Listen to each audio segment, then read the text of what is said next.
A lot to go over in the last couple of days, but let's see if I can condense this for you. First, let's start with the shooting of these cops in LA. In case you hadn't seen it, guy walks up, bam, bam, shoots him, run away. Male and female cop. One of them stumbles out of the vehicle before falling to the ground. They both have head wounds and are in critical condition in the hospital. On the way to the hospital, a group of protesters, a small group, gathered in front of the hospital and said, "I hope you die," and tried to block the emergency vehicle's entrance to the hospital. Here's the real interesting part. Somehow, I don't know how he got this, but somehow James Woods gets a hold of this footage and retweets it of a guy who was at the scene, and this is what he does right after seeing these cops get shot.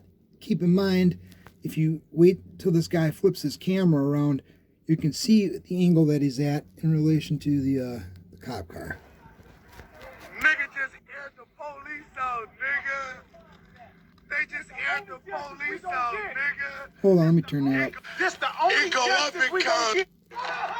Them the niggas just comments got that he's aired saying. out, cuz. They just bust on them niggas, cuz. That's crazy. Damn. Oh, it goes down in Compton.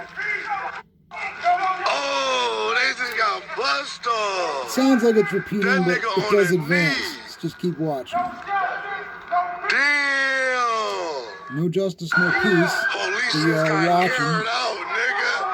They just got bust on, nigga. They just got aired out. They just got aired out, nigga. It's going up. Somebody bust on their ass. Yeah. Two sheriffs down, nigga. Somebody bust on the police, nigga. Damn, nigga. They respond. Oh, two sheriffs shot in the face. Two sheriffs shot in the face. They tripping. It's going up in Compton. Niggas bust on the police, nigga. Nigga, they just got aired out. Somebody ran up on the car and bust on their ass. Right through the window, in the face and all, nigga. It's a wrap. That was pretty gruesome, that shooting. I mean, gruesome in this sense that I've said this before. When violence fucking happens, it happens quick. There's not a lot of time to react. We're often very critical of people in violent situations, especially police, when they have literally less than a moment to think. You kind of go into fight or flight. It's gruesome because, they didn't have any time to think or react. It was too quick. Bam, bam, came up from the side, and if they didn't see the guy walking up in the mirror, which they might have been looking at the police computer, in a moment you realize your life's about to be over and there's not a fucking thing you can really do about it. What's more interesting, though, are two things. People protested in front of the hospital trying to block emergency vehicles. Now, if you do a little bit of research on this, you'll see it was a small group of people, like 10 maybe.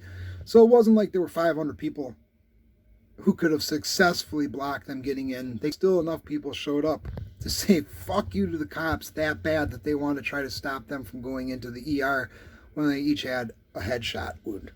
That's crazy. Then if you watch the video of this guy reacting, now this guy, that transit cam or whatever the fuck, that footage was terrible, and the picture of the guy was super fucking grainy, but this dude had some high def footage. Now, it looks like his footage was cobbled together. Like, if there was any existing footage from previous to where his video starts, he would have excellent evidence. He didn't turn that camera over to the police. Chances are they're never going to get that from him, even if they identify him and get a warrant to take it. A couple other things that happened at this scene. First of all, everybody seemed to be in a good mood about this. Second, not one person went to see if the police were okay. Nobody cared. Didn't know anything about these cops. And so far from what we know, this wasn't like a vendetta killing. It looked like it was just random just because they're police, right? So nobody went to see if they were okay. In fact, several people started shouting BLM slogans at the dying cops from across the street while it's happening. It's pretty vile, isn't it? Can you imagine if a black guy got shot by a cop and he was just laying there dying, and there was a large group of white people, let's just say 10 white people across the street, and they're like, oh damn, look at, he got fucking lit up, look at him, and the cop left. Let's say he's doing something else, chasing another suspect, so he left that one and went after another one, so nobody is attending to this wounded person. And they're going, oh, damn, he got lit up. Look at him, man. Oh, can you believe that? That we would see Twitter hashtags everywhere saying white supremacists watch on and cheer as another black man dies at the hands of police.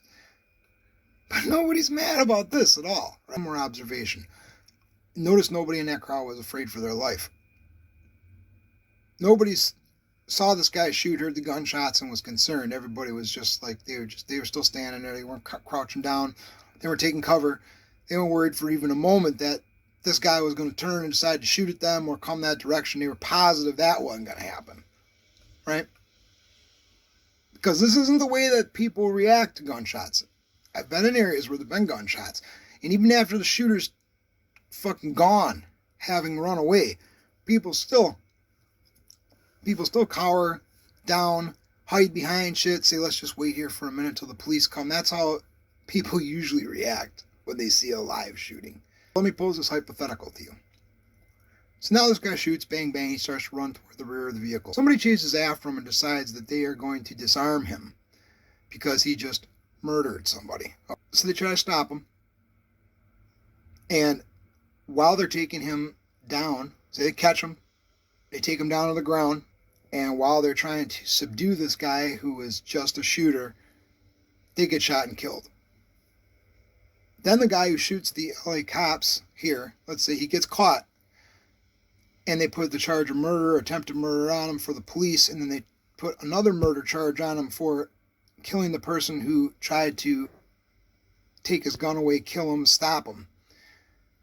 And he claims self-defense, because at that point, he was running away, and he was no longer a threat, and he certainly was not a threat to the person who decided to be a hero and take him out, and that person died trying to stop him. And he claims self-defense. Then what position do the Twitter people and the BLM and everybody have? Was he just defending himself then? Because his aggression was directly aimed at the police, and after that he was no longer the aggressor. According to the law, he was running away. Somebody chases him, tackles him down, tries to take his gun, maybe uses a brick or something, and they bam, shoot him. So if you find yourself saying, well, that's definitely self-defense at that point because he wasn't, then you can't be fucking mad about what Kyle Rittenhouse did.